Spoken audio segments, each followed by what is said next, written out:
Bismillahirrahmanirrahim. Assalamualaikum warahmatullahi wabarakatuh.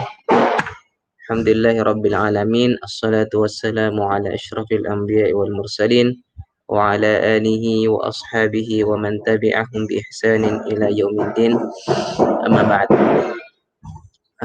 Anak-anakku sekalian yang Allah muliakan, ya.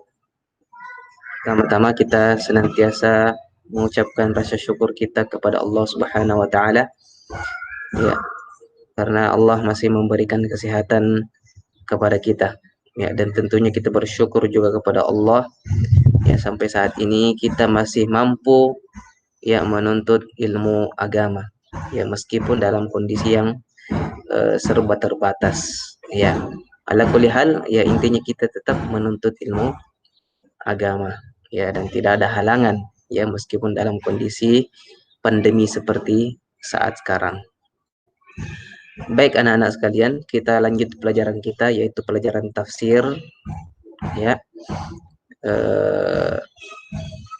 Sebagaimana kita sampaikan pada pertemuan sebelumnya, ya, bahwa pelajaran tafsir bagaimana kita memahami dari Al-Quran, ya, bukan hanya sekedar menerjemahkan, ya, tetapi menafsirkan. Artinya tafsir itu adalah penjelasan, ya. Kalau terjemahan ya secara letterlet saja. Adapun penjelasannya itu didapatkan di dalam pelajaran tafsir Al-Quran, ya. Makanya banyak para ulama menafsirkan Al-Quran, ya, banyak mufassirin, banyak orang-orang yang ahli tafsir. Itu karena apa? Karena saking luasnya yang namanya pelajaran tafsir, ya. Ya, dan Ustadz ambil salah satu, ya, atau beberapa ahli tafsir yang menafsirkan surah yang kita akan jelaskan pada pertemuan-pertemuan hari ini dan yang akan datang. Ya, sebagaimana kita ketahui dalam surat An-Nisa ayat 64 sudah kita jelaskan pada pertemuan sebelumnya, yaitu surah An-Nisa ayat 64. Ini apa? Tentang apa? Tentang kewajiban, ya, taat kepada Allah dan Rasulnya, ya, kepada Allah dan Rasulnya. Sekarang kita pindah ke ayat berikutnya, yaitu ayat 65. Ya, mulai dari sini, ya, ayat 65. A'udzu billahi minasyaitonir rajim. Fala wa rabbika la yu'minuna hatta yuhakkimuka fima shajara bainahum thumma la yajidu fi anfusihim harajan mimma qadaita wa yusallimu taslima. Yang artinya, mulai dari sini, ya. Maka demi Tuhanmu, mereka pada hakikatnya tidak beriman hingga mereka menjadikan kamu hakim terhadap perkara yang mereka perselisihkan. Kemudian mereka tidak merasa dalam hati mereka sesuatu keberatan terhadap putusan yang kamu berikan, dan mereka menerima dengan sepenuhnya. Itu terjemahan Al-Quran.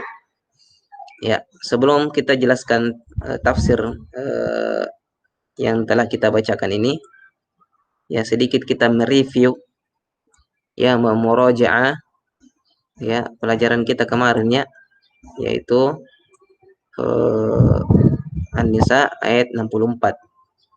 Ya, telah kita sebutkan semua penjelasan di sini, tapi kita belum ambil dari tafsir yang lain, ya. Kalau sebelumnya itu tafsir dari Al-Madinah Al-Munawwarah, ya, yang diasuh oleh Profesor Dr. Imad Zuhair, ya, salah satu pengajar dari Fakultas Al-Quran Universitas Islam Madinah. Sekarang kita pindah ke tafsir As-Sa'di. Tafsir As-Sa'di, ya, yang bernama asli Syekh Abdurrahman bin Nasir As-Sa'di, ya. Beliau katakan biidznillah, izin Allah adalah maklumat dari Allah tentang suatu hal dan perintahnya. Ya, jadi ini tafsir beliau ya. Jadi maklumat ya sesuatu yang datang dari Allah ya apapun itu ya dan dalam bentuk ya perintah yang Allah perintahkan kepada hambanya. Kemudian zalamu anfusahum menzalimi diri mereka sendiri dengan berhukum kepada togut ya. Jadi menurut beliau ya orang yang menzalimi dirinya sendiri yaitu apa? Mereka berhukum kepada togut ya serta meninggalkan berhukum kepada Rasulullah sallallahu alaihi wasallam. Jadi orang-orang yang berhukum ya hukum jahiliyah ya dia tidak berhukum dalam hukum Islam yang telah disampaikan oleh Rasulullah SAW, dia dikatakan telah menzolimi diri mereka. Ya seperti hukum jahiliyah contohnya misalkan pada zaman jahiliyah ya orang-orang tidak menyukai ketika kelahiran bayi perempuan. Sehingga mereka menghukumi bahwa ketika seseorang diberikan bayi perempuan, mereka menganggap ini adalah bentuk kecelakaan. Sehingga apa? Sehingga mereka berani mengubur hidup-hidup anak perempuannya. Ya, bayangkan ya, hukum jahiliyah itu luar biasa ya. Mereka tidak menyukai perempuan, menjadi sekalian perempuan. Mereka menganggap adalah bentuk kecelakaan. Ini termasuk hukum kepada togut, ya, hukum kepada selain Allah Subhanahu wa taala, selain syariat Allah dan Rasulnya. Nah, ini termasuk orang menzalimi diri mereka dan masih banyak contoh-contoh yang lain. Fastaghfirullah, ya meminta kepada Allah agar Allah mengampuni mereka dengan lafaz Allahumma ighfir lana. Ya, jadi bentuk kita beristighfar kepada Allah Subhanahu wa taala ya. Ini ya sebagaimana yang telah kita pelajari kita hafal semua doa-doa seperti Allahumma ighfir lana dzunubana wa liwalidayna ya Allahumma ighfir lil muslimina wal muslimat ya, dan seterusnya. Ini bentuk ya kita beristighfar meminta ampun kepada Allah Subhanahu wa taala. Kemudian ya di sini dibahas ya setelah diputuskan salah satu dan sesatnya diputuskan salah dan sesatnya orang munafik dan Yahudi ingin berhukum kepada seorang togut Ka'ab bin Al-Ashraf dan orang munafik yang telah diterangkan dalam ayat sebelumnya. Allah mengabarkan dalam ayat berikut bahwa dia tidaklah mengirim seorang rasul sebagai utusan dari para rasulnya yang berjumlah ratusan ya. Dari sini kita memahami bahwa jumlah rasul itu ada banyak ya, di antaranya ratusan ya, tidak disebutkan berapa ratus, intinya ratusan, kecuali dengan memerintahkan kaum mereka untuk taat dan mengikuti serta berhukum kepada rasul tadi atas setiap hal yang diperselisihkan. Perintah putusan serta ketetapan seorang rasul itu terjadi dengan kehendak Allah, dan jika Allah tidak menghendaki maka tidaklah akan terjadi seperti halnya yang telah Allah kabarkan tentang orang yang berbuat zalim kepada diri mereka sendiri karena telah mencari penengah dan menyerahkan putusan kepada seorang togut ya, dan mereka berpaling dari berhukum kepadamu, yaitu berhukum kepada Rasulullah SAW. Jikalau mereka datang kepadamu Muhammad dan berserah diri dengan dosa-dosa mereka sembari meminta ampun kepada Allah atas dosa mereka, dan kamu Muhammad memintakan ampun untuk mereka, maksudnya kamu minta ampun kepada Allah untuk mereka.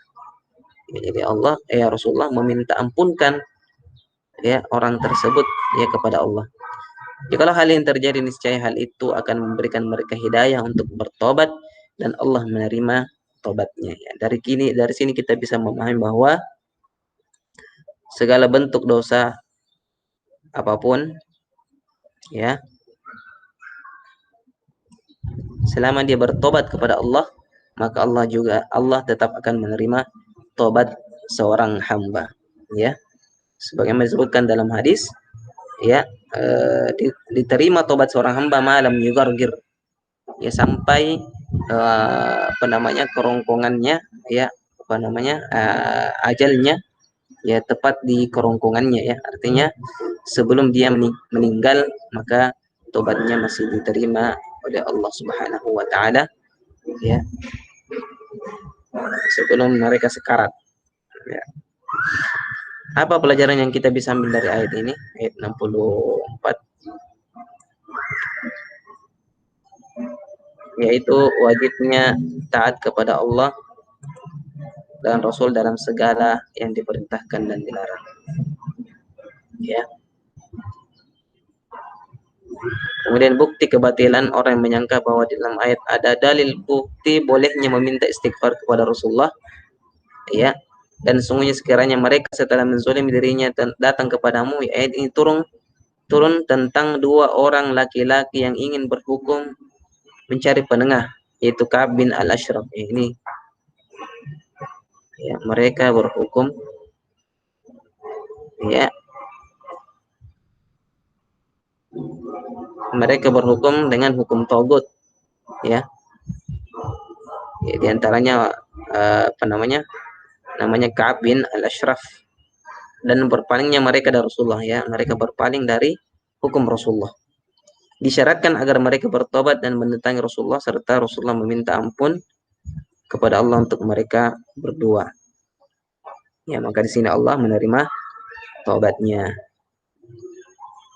Ya, tetapi zaman sekarang Rasulullah sudah tidak ada, Rasulullah sudah meninggal, sehingga kita tidak diperbolehkan lagi, ya, meminta apapun kepada Rasulullah SAW, ya, karena Rasulullah sudah meninggal, ya. Kemudian setiap dosa besar ataupun kecil dikategorikan sebagai perbuatan zalim kepada diri mereka sendiri. Maka wajib bertobat dengan cara istighfar, penyesalan, dan niat yang kuat untuk tidak kembali lagi melakukan dosa itu bagaimanapun keadaannya, ya. Jadi dosa apapun, dosa besar maupun kecil, itu termasuk perbuatan zalim, ya, terhadap diri mereka sendiri, maka diwajibkan untuk bertobat sebelum dia meninggal. Baik, kita lanjut ke tafsir berikutnya, yaitu tafsir surah An-Nisa ayat 65. Fala wa rabbika, maka demi Tuhanmu, ya. Tafsir ini terjemahannya. Adapun tafsirnya yang mulai dari sini, yaitu keadaan yang sesungguhnya tidak sebagaimana yang mereka klaim, bahwa mereka adalah orang-orang yang beriman kepada apa yang diturunkan kepadamu dan kepada Rasul sebelummu, ya, kepada Rasul sebelummu. Keadaan sesungguhnya tidak sebagaimana yang mereka klaim, ya. Ya, maka ketika kita bersumpah, ya, hendaknya sumpah kita hanya kita sampaikan hanya kepada Allah Subhanahu wa taala. Tidak sumpah kepada yang lainnya, ya. Yang di sini dikatakan maka demi Tuhan, ya. Mereka mengklaim, ya, artinya apa?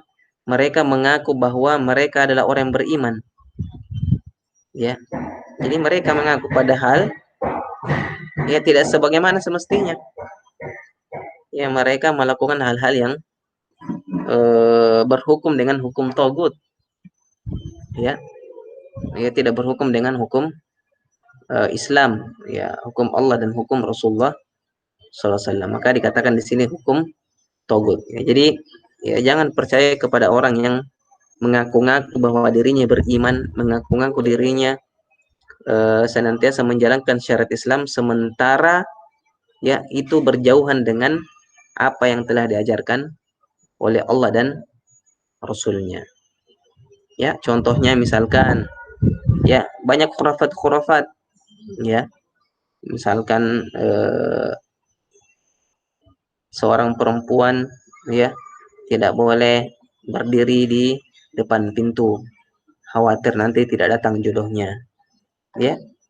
Ya, ini terjadi di masyarakat, ya. Contoh yang lain misalkan kalau keluar melihat burung sebelah kiri, ya, maka jangan keluar karena itu akan berbahaya. Tapi kalau ada burung yang lari ke sebelah kanan, terbang sebelah kanan, maka silahkan, maka itu tanda keberuntungan. Ini semua bentuk-bentuk, ya, eh, berhukum atau mengambil ilmu dari ya nenek-nenek moyang mereka yang tidak diajari dalam Islam. Ya, maka kita harus menjaga diri kita dari perkara seperti ini. Kemudian kita lanjut, la yu'minuna hatta yuhakkimuka. Mereka pada hakikatnya tidak beriman hingga mereka menjadikan kamu hakim. Itu terjemahannya. Yakni menjadikanmu. Mu kembali kepada siapa? Mu ini kembali kepada Rasulullah SAW. Hakim di antara mereka dalam segala permasalahan mereka. Dan tidak menjadikan seorang pun selainmu sebagai hakim. Jadi pada zaman Rasulullah, ketika ada pertikaian, ada suatu hal yang ingin diselesaikan, maka ya hendaknya menjadikan Rasulullah sebagai hakim, ya, supaya Rasulullah memutuskan yang mana yang terbaik buat mereka, dan mereka harus menerima apapun konsekuensinya. Kalau Rasulullah mengatakan ini yang menang, maka ini yang menang, ini yang salah, ini yang salah, dan seterusnya. Maka ya orang-orang yang hidup di zaman Rasulullah, bersama Rasulullah, ya, karena Rasulullah juga sebagai hakim, ya, maka Rasulullah memutuskan segala perkara atau urusan yang tentunya tidaklah apa yang disampaikan Rasulullah kecuali datang dari Allah, sebagaimana Allah berfirman, wa ma yantiqu 'anil hawa. Rasulullah tidaklah apa yang dia keluarkan, ucapkan, ya, bukan karena hawa nafsu, tetapi dari Allah Subhanahu wa taala. Fima syajara bainahum, terhadap perkara yang mereka perselisihkan, yakni yang mereka perselisihkan dan mereka pertikaikan. Dan Allah mengingkari keimanan mereka yang merupakan modal utama dari amal kebaikan seorang hamba, sampai mereka menjadikan Rasulullah sebagai rujukan segala perkara mereka. Jadi ini ya, jadi tugas Rasulullah, ya, selain menyampaikan wahyu, ya, coba saya Ustaz tulis di sini, menyampaikan wahyu yang dibawa yang Allah turunkan melalui malaikat Jibril. Ya, selain wahyu, Rasulullah juga sebagai hakim. Ya, jadi Rasulullah ini ya punya berbagai ya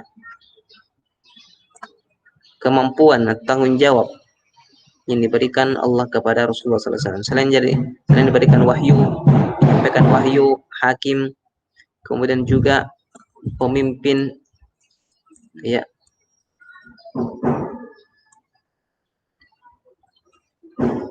pemimpin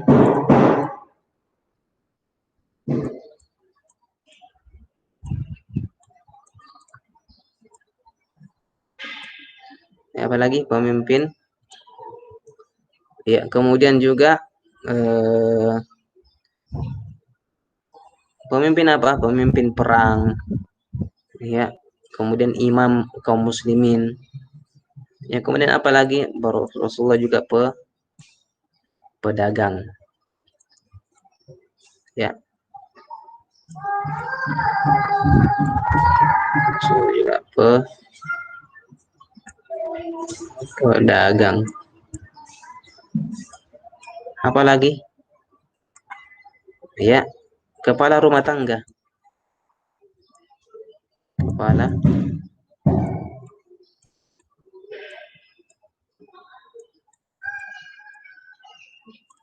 RT, ya,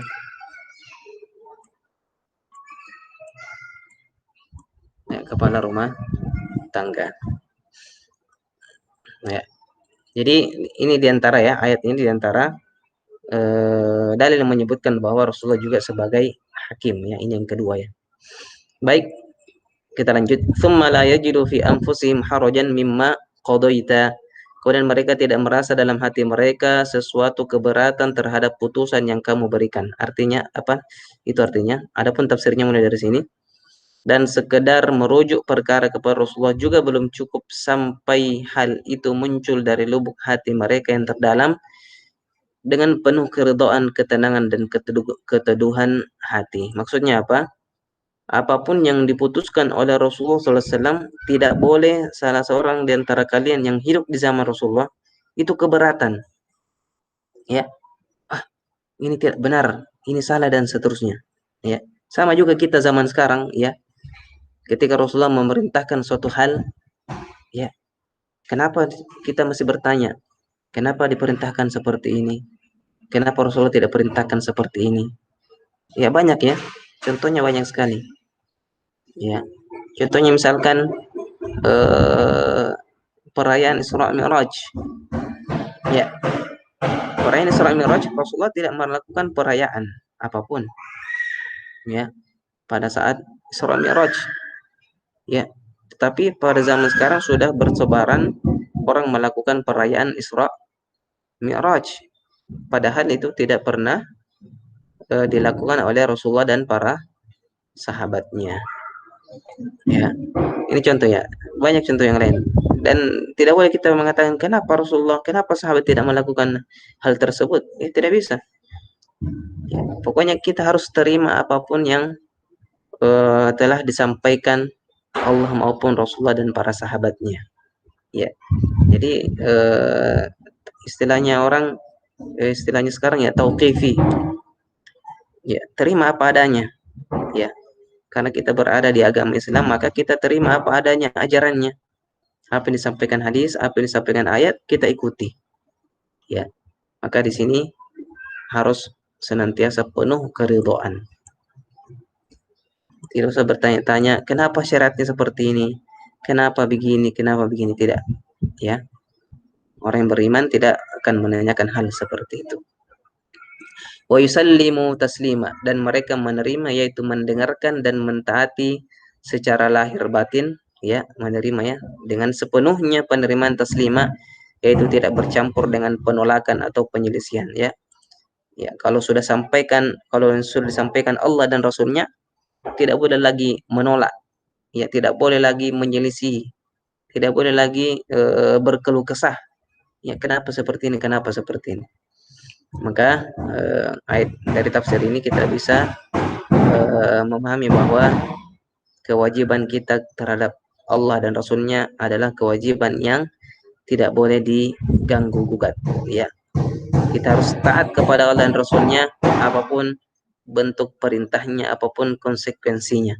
Ya, ketika kita diperintahkan dalam hukum Islam, misalkan seorang yang dibunuh dikisos juga dibunuh, ya maka kita terima.